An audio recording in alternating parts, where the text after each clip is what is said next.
Hello, everybody. I think I'm live. I'm just going to get things set up here. I feel like I am planning a rocket launch.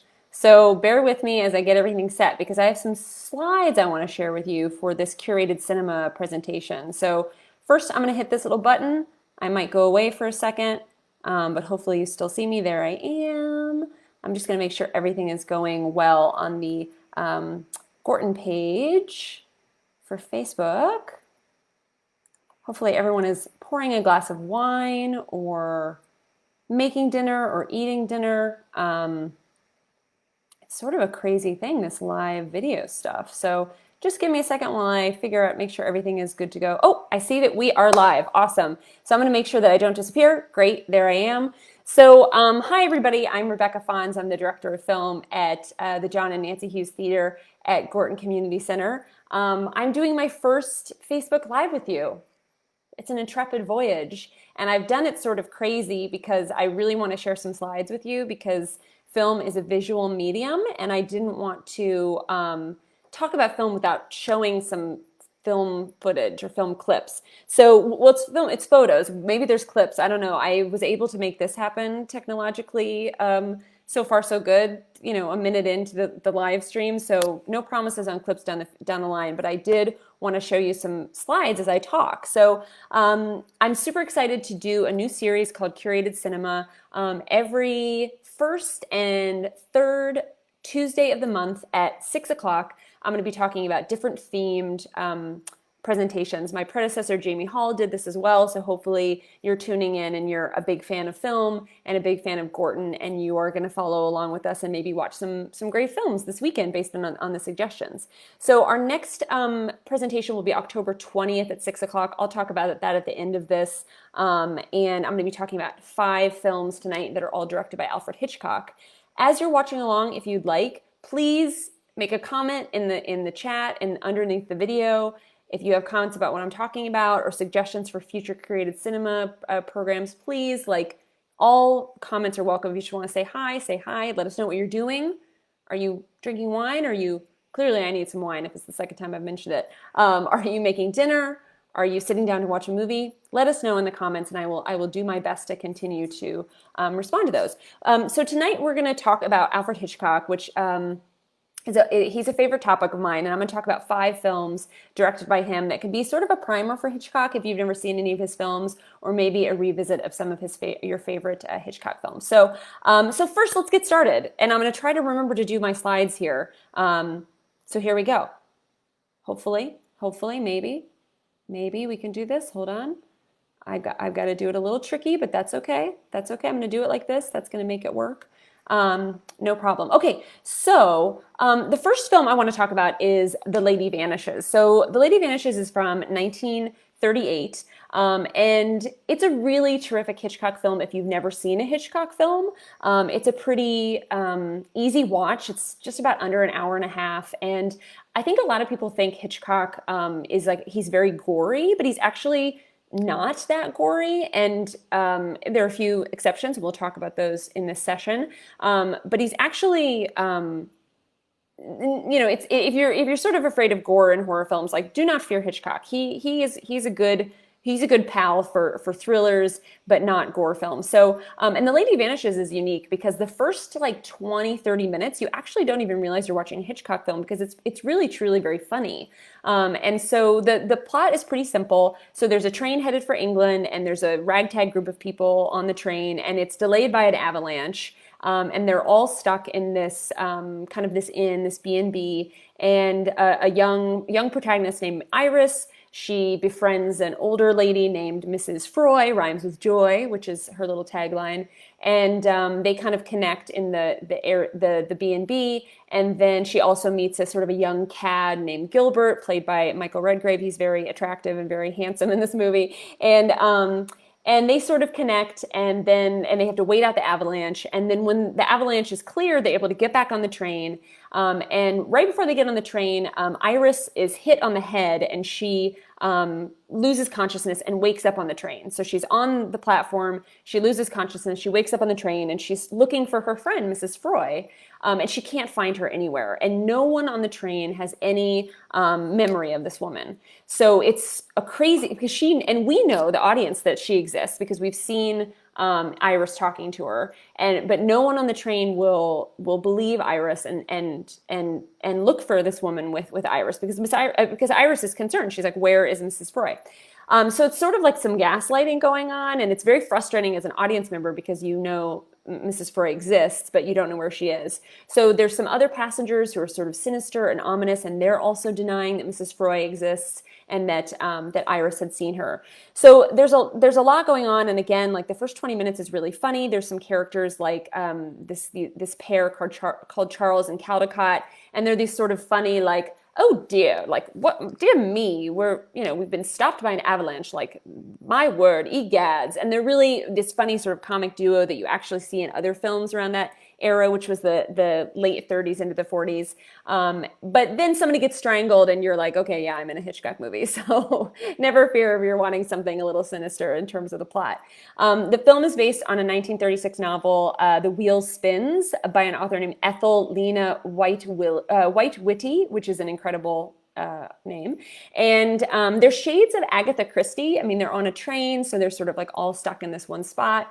And there's, a character needs to uncover a mystery. So there's definitely some Agatha Christie in that, which is really fun. And then also, I think, like I said, like this is a really good primer for Hitchcock because, if you've never seen a Hitchcock film and then you're like, I'm going to watch Vertigo on a Monday night or a Tuesday night.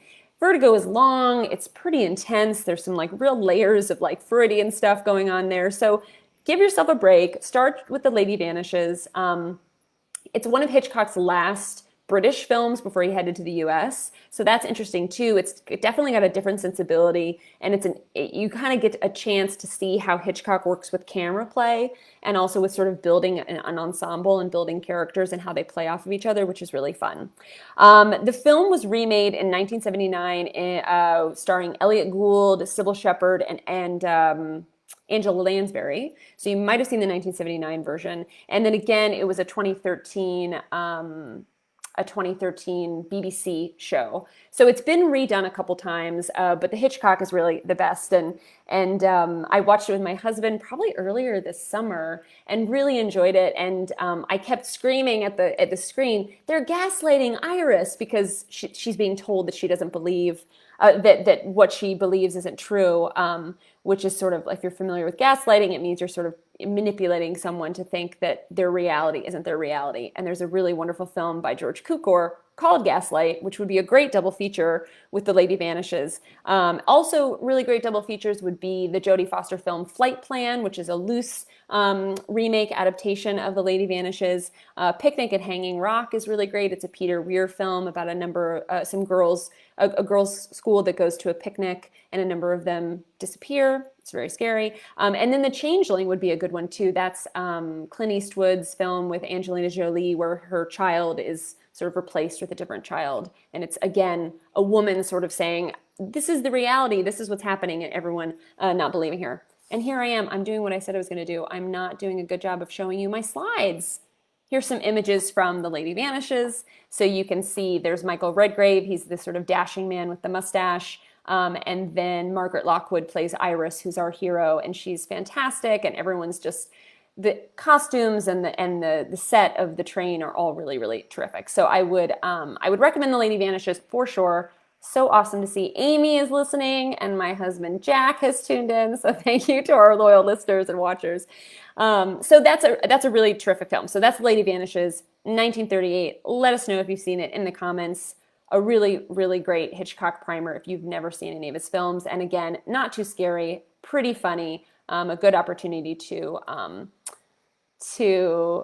start watching Hitchcock films. Okay, so the next one we're going to talk about is Strangers on a Train. And I know this isn't full screen, but it won't let me toggle through the slides, so that's okay. You get to see my battery power, which is 100%, so that's great. Strangers on a Train, man, is this my favorite Hitchcock? I'm not sure if it is, but it is a very, very good film. This is from 1951, and it is Hitchcock's adaptation of the Patricia Highsmith thriller by the same name. Patricia Highsmith, you might know, wrote The Talented Mr. Ripley, which has been made into numerous films, including the titular Talented Mr. Ripley with Matt Damon and Gwyneth Paltrow. And the premise for Strangers on a Train is there is a dashing tennis star named Guy, and he is married to, I mean, let's just call it what it is. He's married to kind of a terrible, terrible bride, terrible woman named Miriam, and she is not faithful to him, and she's refusing a divorce because she kind of sees that his star is on the rise, and she wants to hitch her wagon to him. But also, she knows that he's in love with a beautiful senator's daughter named Anne. So he's stuck in this marriage, really unhappy about it. He's this rising tennis star, and he's on a train ride, and he meets this guy named Bruno. And they strike up a conversation, and Bruno's a little, I mean, you know right away, you're like, something's up with Bruno. Like, what is the story with Bruno?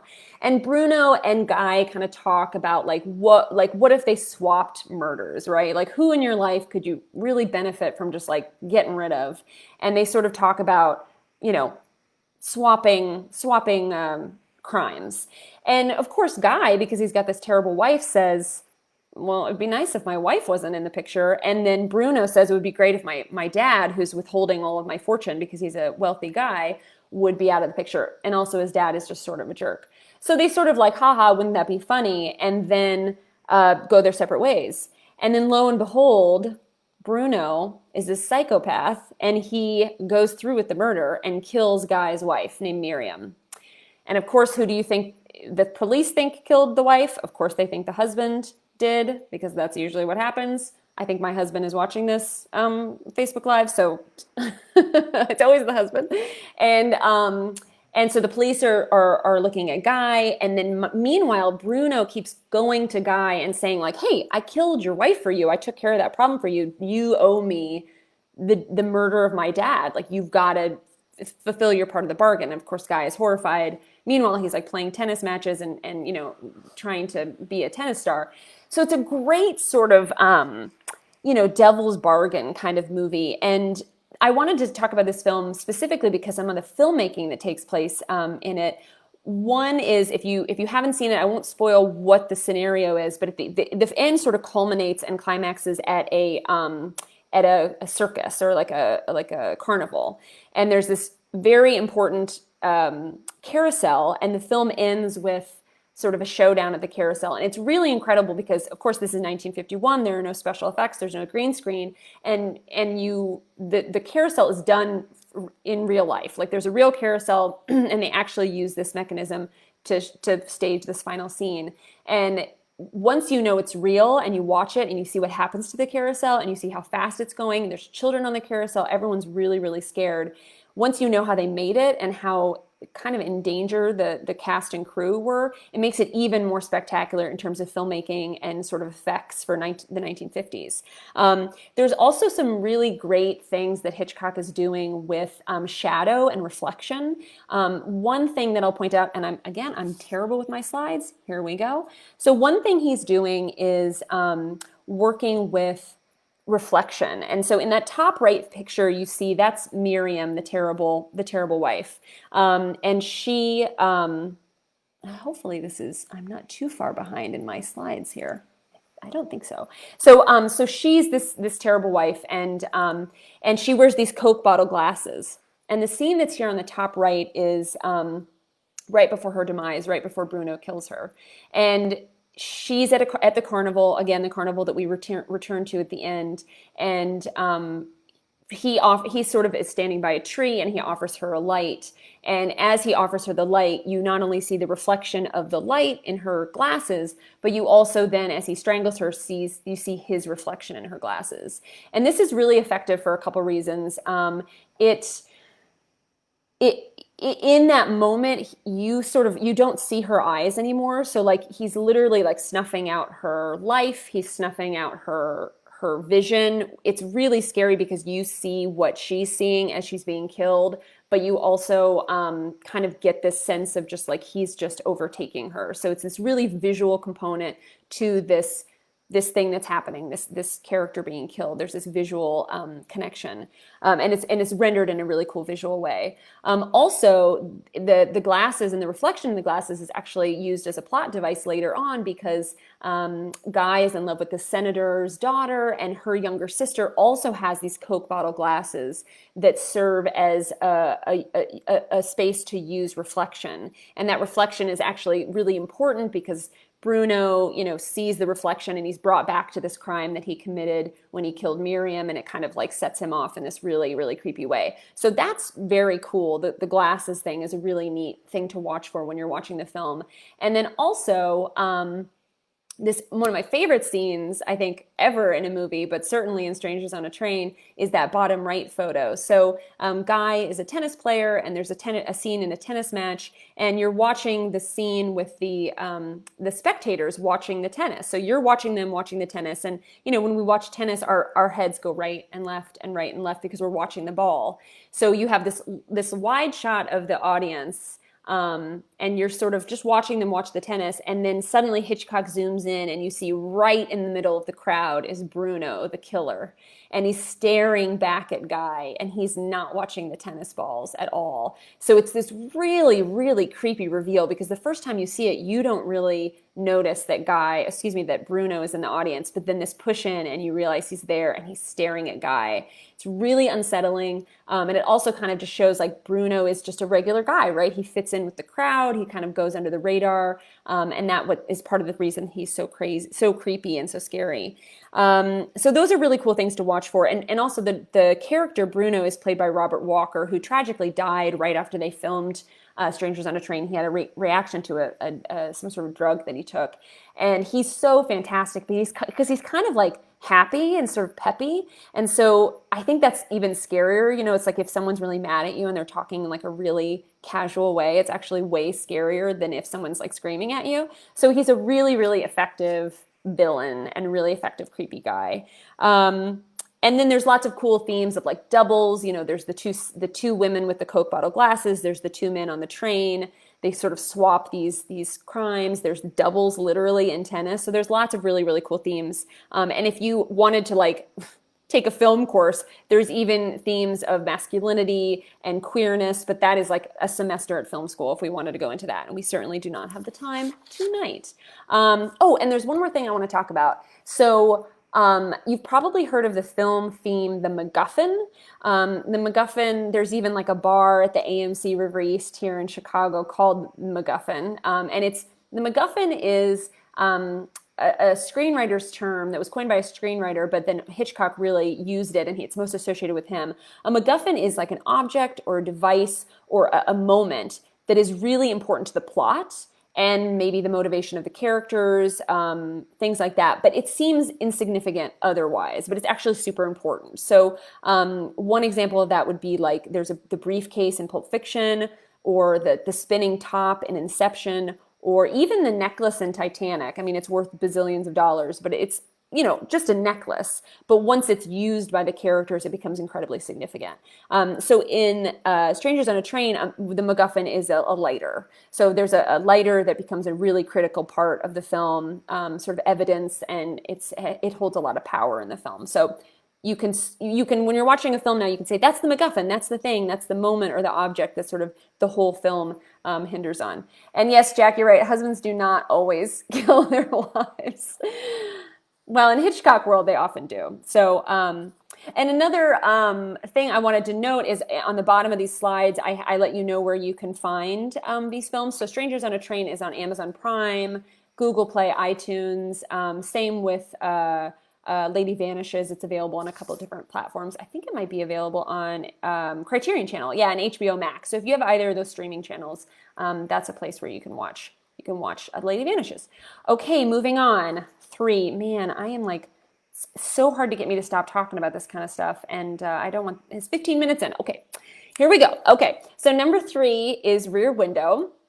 This is probably one that most folks have seen if they've seen any Hitchcock films. It's a really popular title of his. It's from 1954, and the synopsis is that Jimmy Stewart plays a photographer who has broken both of his legs out on the field, and so he's stuck in a hot, summery summer in his high-rise apartment in New York City with 2 casts on his legs, and he is, he's got cameras and he's got binoculars, so he has taken up the habit of watching his neighbors. So it's a bad habit to spy on people, but he finds it incredibly interesting, and he's watching all of his neighbors and kind of creating narratives for their lives. So, there's a young woman who's, lonely, Miss Lonely Hearts, things like that.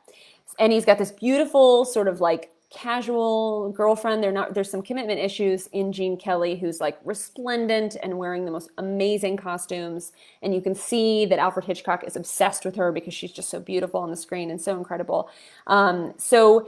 So while he's watching his neighbors, he witnesses what he thinks is a murder across the way. He thinks that he sees a man kill his wife. And from there, he is convinced, and he brings in Grace Kelly, and they're determined to like fight for justice and solve this crime. So it's a really, really, that sounds kind of morose, but it's a really fun film. Jimmy Stewart is great, and he, of course, is then in so many Hitchcock films. Same with Grace Kelly. She's fantastic. She's in Dial M for Murder as well. And it's a great film for 2020 because, for a couple of reasons. One, Jimmy Stewart is stuck in home. I think we can all relate to being kind of stuck in our home at various times in 2020. We've all become more intimately familiar with our neighbors, probably, for better or for worse. And also we live in a time where we all have cameras, and we all have, video cameras in our phones in our pockets with our phones. So it's a great film in terms of like sense of surveillance and sense of being stuck. So it feels, it's 1954, so it's, almost over 50 years ago, but it still has like really, really engaging themes that apply to 2020. There's some things to talk about with this film in terms of the filmmaking. The whole film was shot on one set, and they actually created this high-rise structure. Some of the apartments even had running water and electricity. And I think you really get a sense of that. Like when I learned that, I think back in film school, that it was a set, it blew my mind because it really, really feels like a New York apartment complex. So that's really incredible. And also something to think about when you watch this film is the use of sound. So except for just a few moments of orchestra at the beginning of the film, all of the film is diegetic, which means it takes place in the world of the film. So if this Facebook Live was a movie and my husband walked through the door, or a dog barked, or my phone rang, I would hear all of those sounds and respond to them, and they would be in the world of the film, which would be diegetic sound. Non-diegetic sounds means like, if this Facebook Live was a movie, and then suddenly like Celine Dion started playing, My Heart Will Go On, and I didn't hear it, that's non-diegetic sound. So Rear Window, except for, like I said, a few moments at the very beginning, is all diegetic. So every sound, any music, it comes from the apartments across the way. Any sound comes from the street, or from the birds outside, or from someone knocking on the door. So it really creates this sense of place, which I think is great and unique for this Hitchcock film. And it makes sense for someone who's stuck inside. Like, you become acutely aware of all the sounds around you, and all of the ways that they filter into your apartment, or make their way over to your apartment or your home. It was remade in 1998, starring Christopher Reeves, who was in a wheelchair at that point. So there was some really interesting sort of life and art things happening. I believe that was a TV movie. And there's some really great comparison or double feature opportunities for Rear Window. One is one of my favorite films, The Conversation, which is Francis Ford Coppola's film starring Gene Hackman, about a man who's surveilling some people, and Gene Hackman is surveilling some people and overhears something that he thinks is very threatening, and he sort of loses his mind trying to figure out what it was he heard. And here's some images from Rear Window as I talk about that. Then there's also a film from 2007 called Disturbia, which is actually a sort of a remake, a modern day remake of Rear Window. Haven't seen it. Shia LaBeouf, always like Shia LaBeouf. So check that out. Maybe that's a good one. That is Rear Window. I'm trying to think if there's anything else. Nope, that's it. Moving right along. Penultimate film for Hitchcock, Psycho. I know I said early on that Hitchcock doesn't really work that much in gore. This would be a slight exception to that. So Psycho is 1960, and it includes the iconic, maybe one of the most iconic movie moments, which is the the shower scene, the stabbing shower scene. I'm in this little tiny circle, so it's sort of like, so the iconic shower scene with Janet Leigh getting murdered, sadly. So, and there is some blood. It is in black and white. That doesn't make it any less scary, and it certainly didn't make it any less shocking when it was released.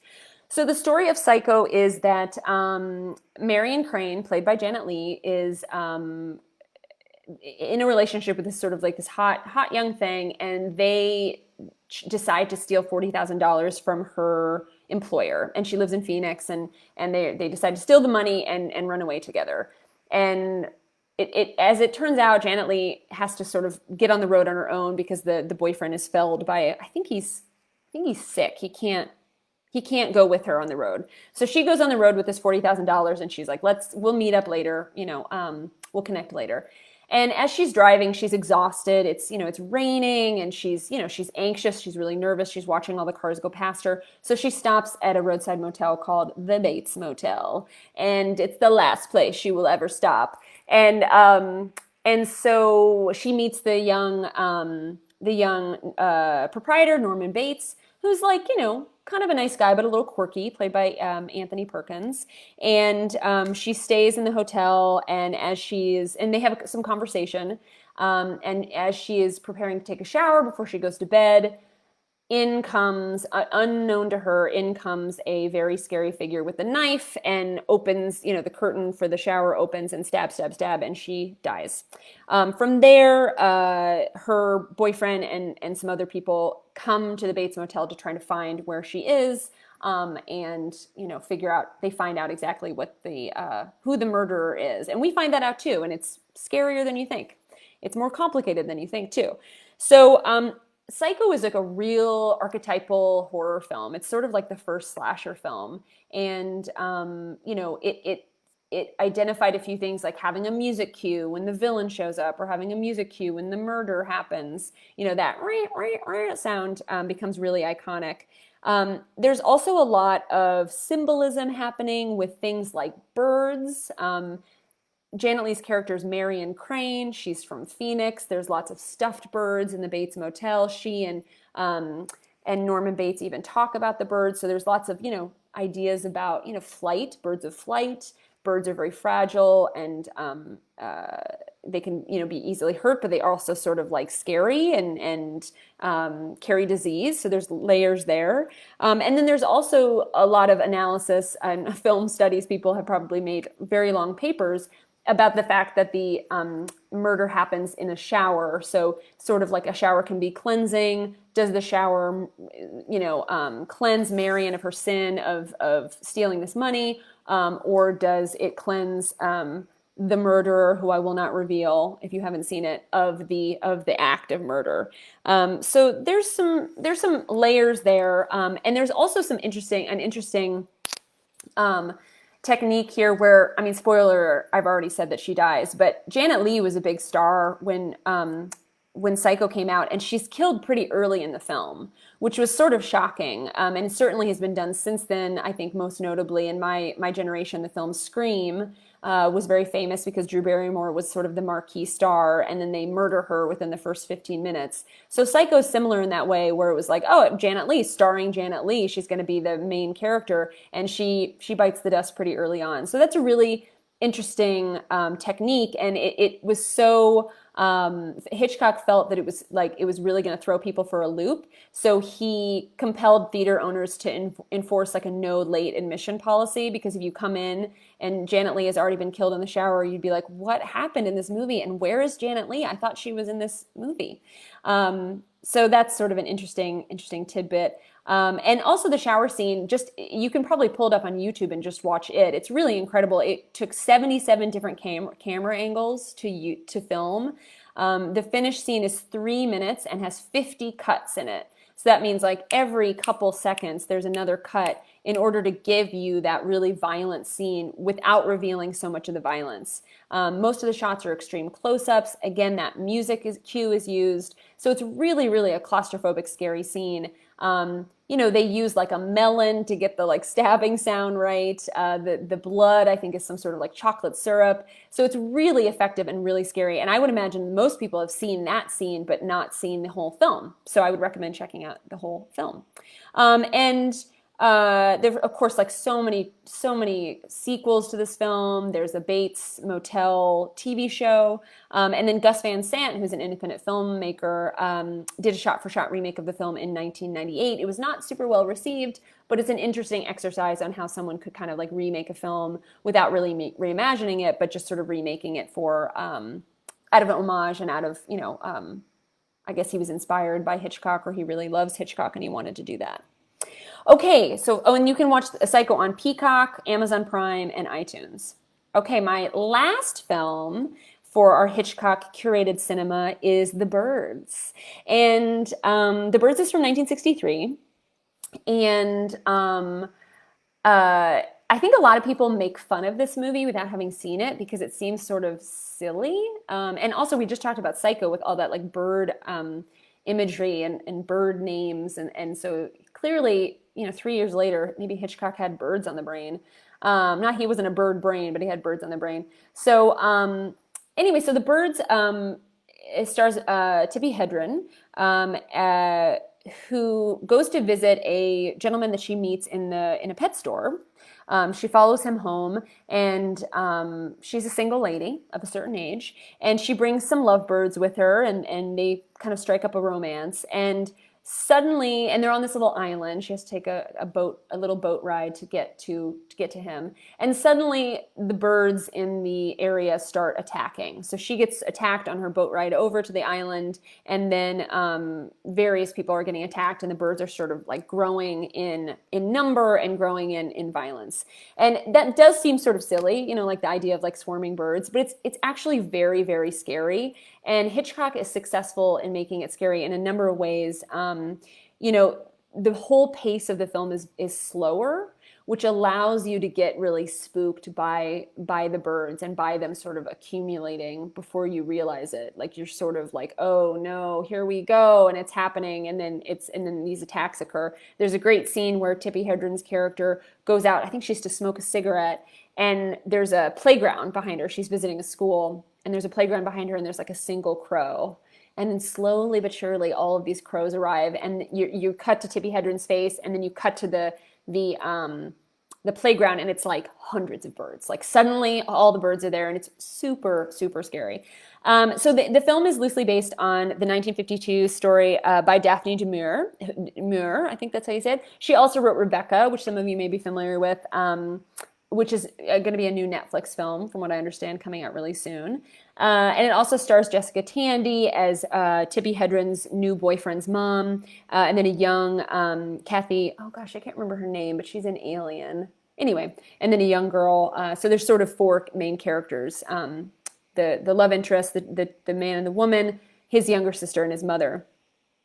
And it's interesting too, Hitchcock notoriously torments blondes in his films and really torments women. And because you have this sort of intergenerational group of women, this young girl, and then this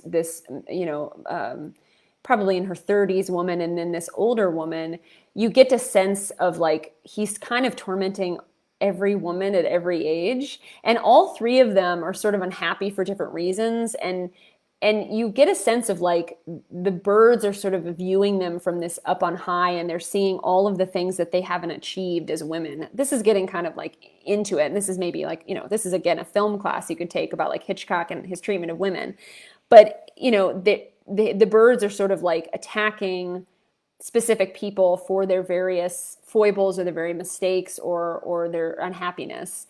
And it's just a really, there's a metaphor there that I'm not totally landing on, but it's a really interesting villain to have it be this from above looking down at these people and their unhappiness, or their, Tippi Hedren, she's this young woman, she's not married, she's going to visit this man, who she's not married to. It's sort of like, that's a little, 1960s, that was a little racy. So the birds are sort of like rejecting, or they're sort of punishing these women and their rejections of of gender and womanhood, potentially. And there's also there's a lot of terrific use of like reverse shot and eye line matches in the film. I remember in film school, we studied this film for like a week. There's an incredible scene in a gas station when there's an explosion, and Tippi Hedren is in a phone booth, and she's sort of looking at the car, and then you look at her, and then you look back at the car and see the fire is growing closer to it, and you look back at her. So it's this sort of heightened sense of time, because you're seeing her see it. So you're like living through her gaze and her eyes. So that's sort of interesting. And then there's some other really great creature features if you're interested in them to watch. Again, like these movies sometimes get sort of a bad rap because they're sort of silly, but they're actually really terrific. One of them is The Swarm from 1978, and that's, of course, bees, killer bees. And then Willard, if you are afraid of rats, I would not recommend it, but Willard is from 2003 and stars Crispin Glover and is clearly an homage to the birds. And then there's a really great film, well, it's not great, it's pretty terrible, but it's called The Killer Shrews from 1959, and Mystery Science Theater 3000 did a take on it. So if you're a Mystery Science Theater 3000 fan, you can check out The Killer Shrews, which is really hilarious and bad. But it's fun to watch, definitely fun to watch. All right, so those are my 5 films. My goodness, it went so fast. And if you want to watch The Birds, it's available on Peacock, Amazon Prime, and iTunes. And all of these films, if you have to rent them, are usually around $2.99 or $3.99. So it's worth that, or investing in them on your smart TV and owning them, because all of them have layers of really interesting filmmaking, storytelling, acting, really iconic scenes, and it's really worth it to rewatch them if you have the opportunity. So my last thing I'll leave you with is Hitchcock notoriously made cameos in his films. So I'm just going to point out the cameos from all of the films we talked about tonight, slightly out of order, but in the top right, that is from The Lady Vanishes. And then the larger photo is from Strangers on a Train. And then the next one is from Rear Window. That's Hitchcock across the street with one of the neighbors of Jimmy Stewart. And then finally, we have Psycho. There's the beautiful Janet Leigh entering her place of business, and there's Hitchcock out on the street. You can see he often has that big hat on.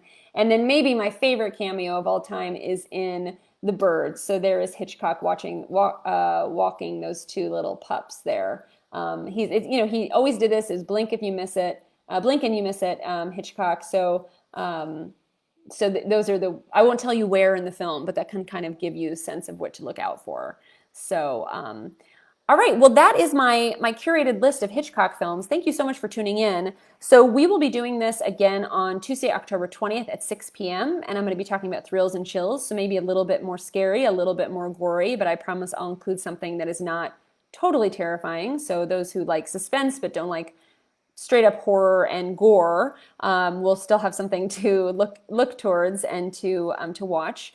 And this was so much fun. You can find out more information about film at Gorton and all of our wonderful events and activities, both virtual and in person, at gortoncenter.org. And in 20 minutes, I'm going to be joining our virtual film club. We're talking about Dial In for Murder and Wait Until Dark tonight. So if you're interested in having more conversations like this and watching films and thinking about them critically, or just having fun to watch them, you can join our virtual film club. We meet every Tuesday at 7 o'clock, and it's just a really wonderful Zoom conversation about different films. We watch 2 films a week. So join us for that. We've got wonderful films in our virtual cinema. We have our Ghoulish Feature Fest coming up. We're showing 2 films that are great for kids, Hotel Transylvania and A House with a Clock in Its Walls on October 29th. And then October 30th, for more of the adult crowd, we're showing The Creature from the Black Lagoon, another wonderful creature feature, and Halloween, starring Jamie Lee Curtis, who is Janet Leigh's daughter, Janet Leigh from Psycho.